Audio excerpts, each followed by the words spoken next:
RBI governor के बड़े फैसले हैं, जो कि आरबीआई ने ब्याज दरों में बदलाव नहीं किया। रेपो रेट 5.25% पर बरकरार रखा।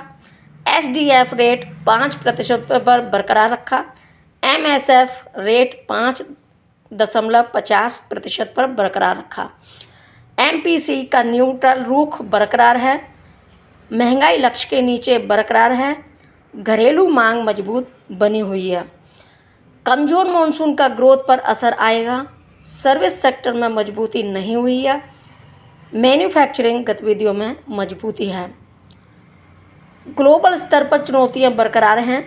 ग्लोबल खतरों का भारत पर कम असर होगा और ग्लोबल स्तर पर बदलाव देखने को मिल रहा है। अब यहाँ एफआईओ को टैक्स छूट मिली है, जो कि आप देख सकते हैं कि एफआईएस को कैपिटल गेन टैक्स में छूट दी गई है।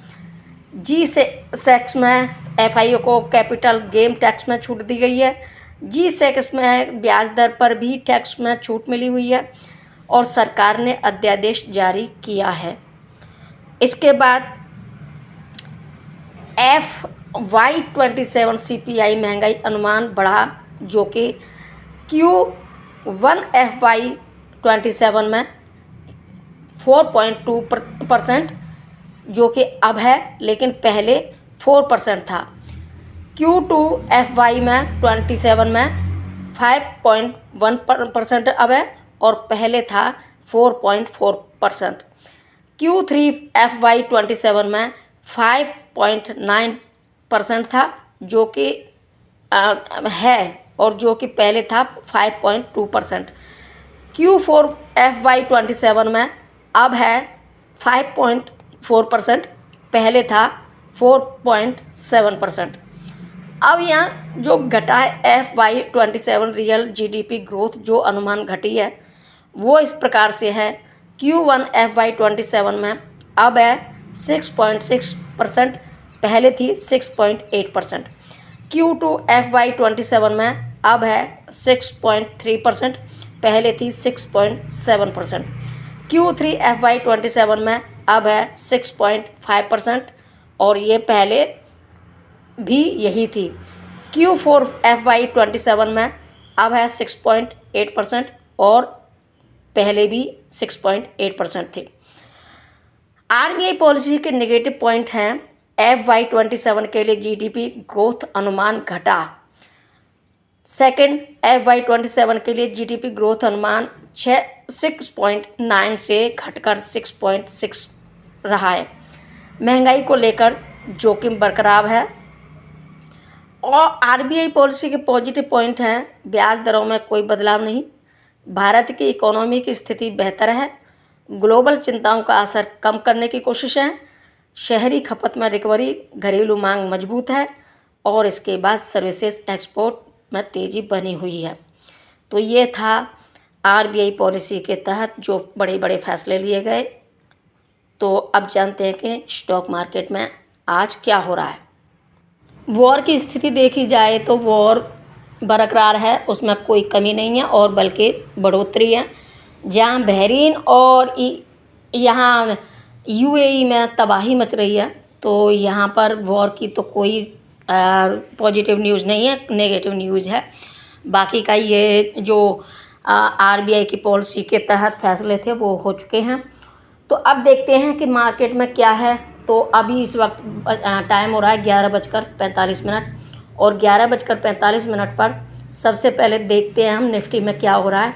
तो निफ्टी को देखते हैं। तो निफ्टी आज ओपन हुआ है 23,478 और लो गया है अब तक 23,331 और हाई गया है 23,516 और इस वक्त चल रहा है 23,428। 13 या 14 पॉइंट पॉजिटिव निफ्टी।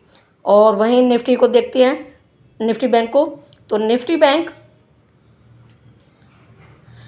बैंक आज ओपन हुआ 54,405, लो गया है 54,171, हाई गया है 54,865 और इस वक्त चल रहा है 54,605।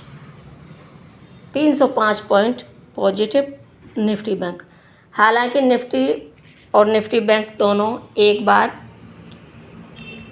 डाउन साइड ही रहे थे और उसके बाद अप साइड यानी कि मार्केट में जहां ओपन हुआ है 54,405 पर ओपन हुआ निफ्टी बैंक, और निफ्टी ओपन हुआ 23,478 और लो गया 23,331। तो यहाँ पर ज़्यादा अप एंड डाउन का मूवमेंट नहीं है, लेकिन हाँ आज आरबीआई की पॉलिसी के तहत मार्केट में दोनों साइड के मूवमेंट मिल चुके हैं। ये आप देख सकते हो, जितना नीचे गया उतना एक बार अप साइड चला गया है। उसके बाद अब अभी टाइम हो रहा है 11:46, तो अभी टाइम यानी कि साइडवेज की स्थिति है। तो मार्केट सोच में पड़ा हुआ है कि किधर जाऊं, क्योंकि उधर वॉर की स्थिति ख़राब हो रही है और इधर यथावत ही था। आरबीआई पॉलिसी में जितने भी हुए उसमें ज़्यादा बढ़ोतरी या घटोतरी नहीं की है, तो वही वैसे के वैसे हैं। तो असमंजस में हाँ उनको थोड़ी छूट मिली है, जो एफआईआई उनको छूट मिली है, तो उसके हिसाब से थोड़ा जब एफआईआई जागेंगे तब उथल पुथल हो सकती है मार्केट में, लेकिन अभी फ़िलहाल साइडवेज है। तो अब जानते हैं कि 8 यानी कि मंडे को 8 जून 2026 को स्टॉक मार्केट में क्या होने की संभावना है। तो 8 जून 2026 को स्टॉक मार्केट में क्या हो सकता है वो बताने से पहले मैं आप लोगों को अपना डिस्क्लेमर दे दूं कि मैं जो कुछ भी बताती हूं अपने अनुभव के आधार पर बताती हूं। हो सकता है मैं सही हो जाऊं या हो सकता है मैं गलत भी हो जाऊं। इसलिए अगर आप लोग किसी भी तरह का कोई ट्रेड करते हैं या इन्वेस्ट करते हैं तो आप अपनी खुद की सूझबूझ से ट्रेड या इन्वेस्ट करें। अगर आप लोगों को किसी भी तरह का कोई लॉस हो गया या प्रॉफिट हो गया है तो उसके लिए आप खुद स्वयं जिम्मेदार होंगे। उसके लिए मैं या मेरा चैनल किसी भी तरह की कोई जिम्मेदारी नहीं लेता। और अगर आप लोगों को ये वीडियो पसंद आता है तो लाइक कर दें, शेयर कर दें। अगर आप लोगों ने चैनल को सब्सक्राइब नहीं किया तो चैनल को सब्सक्राइब जरूर कर लें, साथ में पास वाली बेल आइकन को भी प्रेस कर लें, ताकि मेरी जो भी नई वीडियो आए उसकी सूचना सबसे पहले आपको मिले और आप उसका एंजॉय कर सकें, लाभ ले सकें। तो मार्केट यानी कि मंडे को मार्केट में साइडवेज ज़्यादा स्थिति रहती है, ये मैं आप लोगों को हमेशा ही बताती हूँ। तो मंडे को गैप अप ओपन हो सकता है और गैप अप ओपन होने के बाद और भी अपसाइड जा सकता है, लेकिन जल्दी ही साइडवेज हो जाएगा और उसके बाद 1 बजे के बाद थोड़ा डाउन साइड का मूवमेंट बन सकता है, लेकिन उसके बाद अप साइड का मूवमेंट बन सकता है। तो मंडे मेरे हिसाब से पॉजिटिव रहना चाहिए, लेकिन फिर भी गारंटी किसी बात की नहीं है। ध्यान इस चीज़ का देना है, जो कुछ भी करें अपनी सूझबूझ के साथ ही करें। तो मार्केट में अभी फ़िलहाल यानी कि स्कैल्पिंग के हिसाब से तो ठीक है। एक बार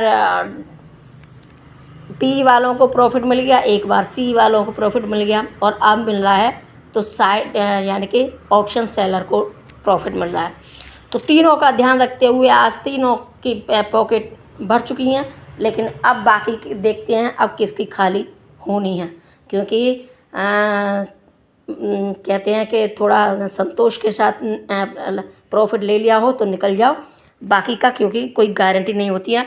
कभी कभी क्या होता है कि आरबीआई की पॉलिसी होती है वो लोगों की समझ में इतनी जल्दी नहीं आती, थोड़ा थोड़ा धीरे धीरे करके समझ में आती है, तो धीरे धीरे चलता रहता है। वैसे भी आज फ्राइडे है और फ्राइडे को तो वैसे भी डाउन साइड का मूवमेंट एक बार ज़रूर बनता है।